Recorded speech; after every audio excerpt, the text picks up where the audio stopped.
tish toshlari strukturasi, ya'ni tuzilishi g'ovak bo'ladi. Buning ichida bakteriyalar yashaydi. Ya'ni bu bakteriyalar uchun gostinitsa hisoblanadi va bu tish toshlari yig'ilganidan keyin bu milk tarafga yig'ilgani tufayli sekin asta bizni milkimiz bilan bizni suyagimizni sathi borgan sari pastga tushishni boshlaydi. Ana bu yerda bizni suyagimiz bo'lsa, normada ana bu yerda bo'lishi kerak bo'lgan suyak pastga tushib ketadi va ana bu yerda milkimiz ham qochishni boshlaydi. Uni o'rnini bo'lsa, bizdagi tish toshlari yig'ilib, o'rnini tish toshlari egallaydi. Yillar o'tib, ya'ni bemorimiz vaqtida tish toshlarini tozalashga murojaat qilmagani tufayli bizni milkimiz cho'kkan, suyagimiz sathi cho'kkan, o'sha joyda tish toshlari egallab olgan va tish toshlari turgan vaqtda u joy qo'pol qilib aytganda toshlari bilan himoyalangan.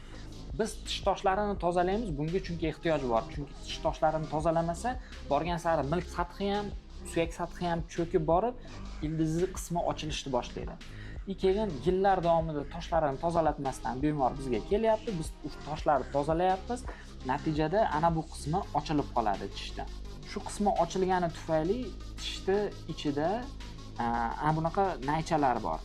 Ana shu naychalar orqali issiq sovuq o'zi normada milk bilan, suyak bilan yopilib turgan joy ochilib qolgani tufayli o'sha bemor issiq sovuqni sezadi. Buni har xil yechimlari bor. Ayrim tish pastalari bor, ya'ni sezuvchan tishlar uchun degan. Unaqa pastani kamida 2 hafta har kun doimiy ravishda shunaqa pasta bilan tozalab turilganida hozir mana bu chizib ko'rsatgan, sariq bilan chizib ko'rsatgan tish naychalarini ochilgan qismini yopib beradi pasta, lekin bu muammoda asl yechimi hisoblanmaydi. Shunga o'xshagan bemorlarimizga biz milk plastikasi taklif qilamiz. Ya'ni bunaqa holatda agar suyak sathi ham juda ham ko'p pastga cho'kkan bo'lsa, o'sha joyga kosmiy plastika qilinadi. Ya'ni tishni yuzasi tozalanib turib sun'iy suyak qo'yiladi. Keyin milk ham yuqoriroqqa tortilib, ya'ni oldin turgan joyiga tortilib tiklanadi. Ya'ni biz toshlarini tozalaganimizdan keyin ildizini bir qismi ochilgan bo'lsa, toshlar yo'qolgandan keyin milk o'zini eski joyiga qaytib kelmaydi.